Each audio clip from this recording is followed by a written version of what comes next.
Hello friends, कैसे हैं आप सब। So welcome back in forever के लास्ट पार्ट में आप सभी ने सुना कि दोनों को डांस के लिए तैयार किया जाता है और दोनों डांस करने लगती हैं। डांस चलते चलते दोनों रिदम में आ जाती हैं। धीरे धीरे शीतल को गाना आगे बढ़ते बढ़ते याद आता है कि आने वाली लाइनों में विशल बजने वाली है। तो शीतल ने बजाने की सोची, लेकिन सोचा कि यार बेइज्जती ना हो जाए, बहुत दिन हो गए हैं बजाए हुए, नहीं बजी तो बेइज्जती हो जानी है। फिर सोचा कि चलो जो होगा देखा जाएगा, अभी तो बजा ही लेते हैं। और फिर जैसे ही वो लाइन आई कि आते जाते गली में मेरा दिल धड़के, मेरे पीछे पड़े हैं 8-10 लड़के, शीतल ने खुद को तैयार किया। और जैसे ही गाने में विशल थी, वैसे ही उसने भी पूरी ताकत से बजाई कि साथ खड़ी श्री चौंक पड़ी। वो हैरानी से शीतल को देख रही थी। उसे आज पता चला था कि शीतल को विसल बजानी भी आती है। श्री ने शीतल को कोनी मारकर पूछा, मुझे क्यों नहीं पता थी ये बात? कौन सी बात? कि तुम्हें सीटी मारनी आती है? हाँ, ये तो कोई बहुत बड़ी अचीवमेंट है ना, जो तुम्हें बताती कि मुझे विसल मारनी आती है। श्री, देखो कितनी बड़ी अचीवमेंट है मेरी। और फिर मुझे खुद भी याद नहीं था। आज ये वाला सॉन्ग बजा तो याद आया। शायद 2-2.5 साल पहले प्रिया के संगीत में ऐसे ही बजाई थी।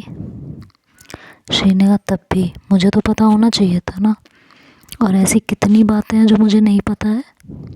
शीतल ने कहा, सब तो पता है तुम्हें, और कुछ बातें टाइम टू टाइम सामने आती हैं।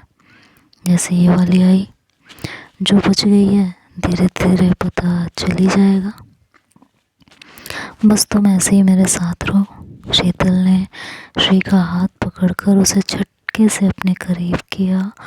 तो श्री ने भी झटके से खुद को दूर करते हुए कहा कि तुम्हारा दिमाग खराब है, किसी ने देख लिया तो?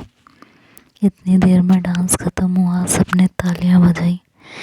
इतने दिनों बाद दोनों बहनों ने डांस किया था तो सब तारीफ़ कर रहे थे। शीतल ने कहा, श्री घर चलें? श्री ने कहा, इतनी जल्दी क्यों? अब दूर नहीं रहा जा रहा यार तुमसे, यहाँ बस अब सारी रात यही सब होगा।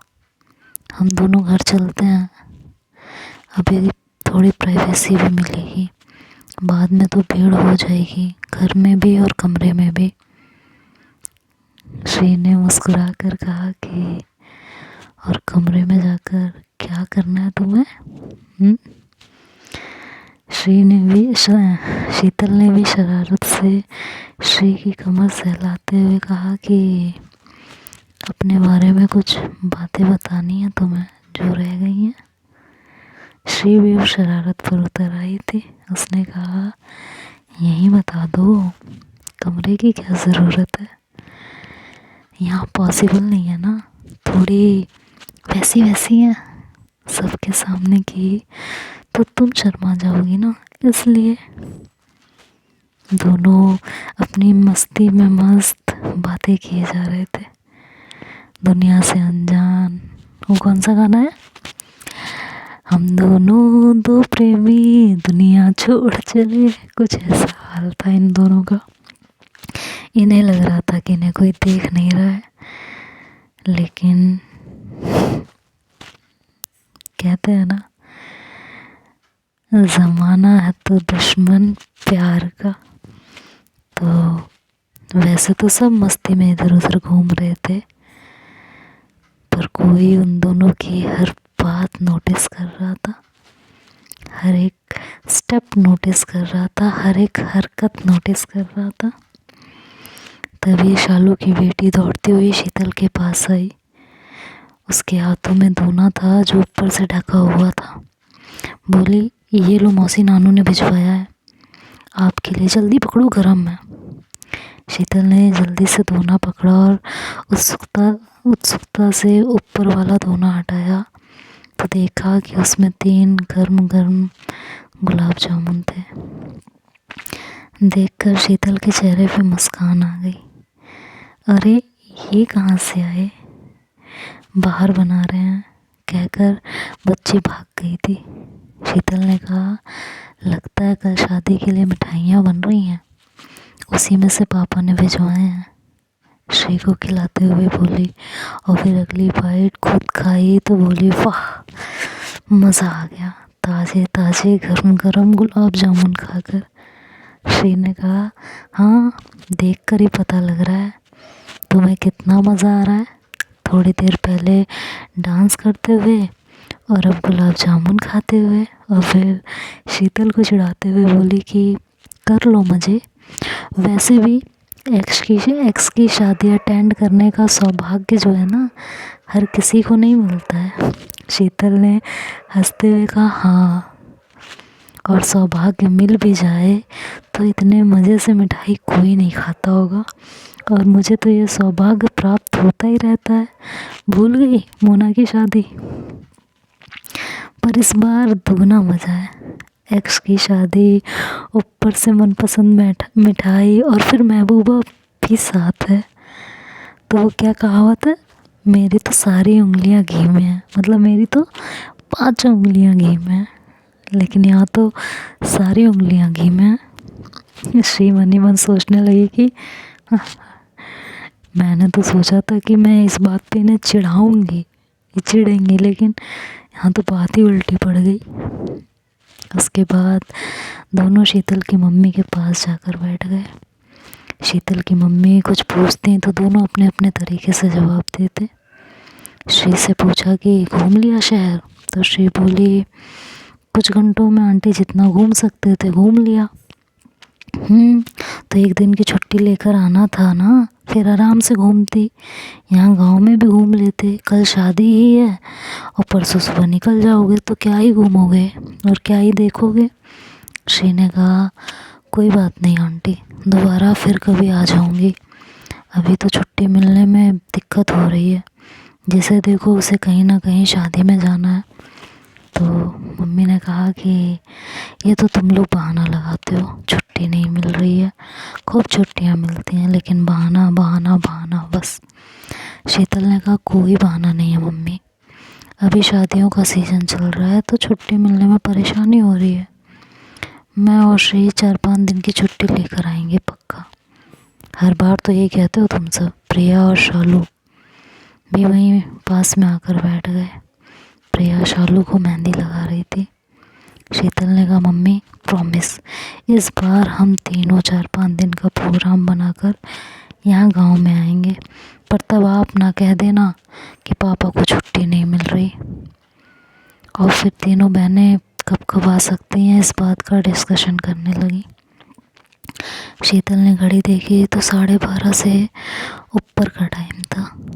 अब उसे नींद भी आने लगी थी। उसने श्री की तरफ इशारा किया कि चले, तो श्री ने भी हाँ में सर हिला दिया। शीतल उठी और कहने लगी, आप सब यहीं बैठने वाले हो, मुझे तो नींद आ रही है।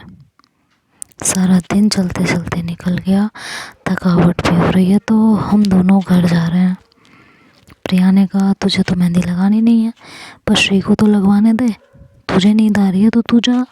श्री तुम बैठो, अभी तुम्हें मेहंदी लगाती हूँ दीदी को लगाकर। श्री ने कहा, नहीं प्रिया, मैं भी सुबह 4 बजे की उठी हुई हूँ, थक भी गई हूँ और 1 बजने वाला है। मेहंदी लगवाने का मन तो कर रहा है पर नींद भी आ रही है, तो मैं भी जा रही हूँ। शीतल और श्री दोनों जाने लगे तो शालू बोली, शीतल मैं दोनों बच्चों को बाहर तुम्हारे जीजा जी के पास सुला कर आई हूँ, वहाँ पर ज़्यादा जगह नहीं है और लोग भी सोए होंगे, तो तुम दोनों बच्चों को कमरे में सुला लेना, हम सबको तो अभी टाइम लग जाएगा। शीतल ठीक है कहकर चली गई। रास्ते में श्री से बोली कि तुम्हारा मन था मेहंदी लगवा लेती। श्री ने कहा, मुझे भी अब नींद आ रही है। और तभी क्यों नहीं बोली, बोलती तो शायद लगवा लेती, आप कह रही हो, हद है तुम्हारी भी। तो क्या हुआ, चलो अभी चलो। शीतल श्री का हाथ पकड़कर वापस ले जाने लगी तो श्री बोली, नहीं यार अब रहने दो, चलो ना, रोज़ रोज़ थोड़ी ना मेहंदी लगवाने को मिलती है। और मैं भी तो देखूं तुम्हारे हाथों में मेहंदी कैसी लगती है। श्री ने कहा, तो ऐसा कहो कि तुम्हें चाव चढ़ा है मुझे मेहंदी लगवाने का। पर अब नहीं, फिर कभी तुम्हारा ये शौक़ पूरा कर दूँगी। अभी मुझे सच में नींद आ रही है, तो जाकर सोना है। यही कहकर दोनों घर आते हैं। शीतल दोनों बच्चों को कमरे में शिफ्ट करवाती है। तब तक श्री नीचे फर्श पर गद्दे बिछाकर बिस्तर लगाती है और बेड पर से सामान एक जगह इकट्ठा कर देती है। और फिर शीतल से कहती है कि मुझे कपड़े बदलने हैं। तो शीतल कहती है, हाँ तो बदलो ना। कहाँ? यहाँ तुम्हारे सामने। क्यों, बदल नहीं सकती? नहीं, तुम बाहर जाओ। मैं कहीं नहीं जाने वाली हूँ। हाँ, और तुम क्यों शर्मा रही हो? तुमने पहले भी मेरे सामने कपड़े बदले हैं, ठीक है? तो ज़्यादा नाटक ना करो, चलो बदलो कपड़े। श्री ने कहा, मुझे तो याद नहीं आता कब मैं इतनी बेशर्म हो गई हूँ। शीतल ने कहा, अपने घर पर याद आया, तुमने मेरे सामने ही कपड़े चेंज किए थे। श्री ने कहा, पर लाइट बंद थी। शीतल ने कहा, तो अभी भी बंद कर देती हूँ।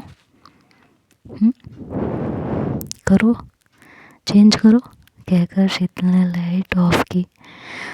फिर 2 सेकंड बाद ऑन की तो श्री वैसे की वैसी ही खड़ी थी। शीतल ने पूछा, क्या हुआ, कपड़े चेंज करो ना।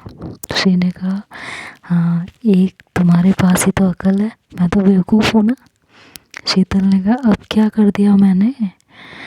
अच्छा, मुझे क्या पता नहीं है कि तुम क्या करने वाली हो। जैसे ही मैं चेंज करने लगूंगी तुम लाइट ऑन कर दोगी।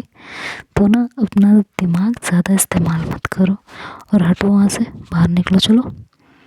शीतल हंसते हुए कहती है, अच्छा भाई ठीक है, मैं यहाँ से हट जाती हूँ, लेकिन बाहर नहीं जाऊँगी, मुझे भी तो चेंज करने हैं। तो एक काम करती हूँ, लाइट ऑफ कर देती हूँ, तुम अपने कपड़े चेंज करो, मैं अपने करती हूँ। अब तो ठीक है ना? श्री ने कहा, ठीक है, पर कोई शरारत की ना तो देखना क्या करती हूँ मैं तुम्हारे साथ। शीतल ने कहा, अच्छा बता ही दो, क्या क्या करोगी मेरे साथ? हाँ। श्री ने कहा, तुम्हारे दिमाग में जो खिचड़ी पक रही है ना, वो तो हरगिज़ नहीं होने वाला। शीतल ने कहा, अच्छा जी। श्री ने कहा, हाँ अब लाइट बंद करो और कपड़े चेंज करने दो।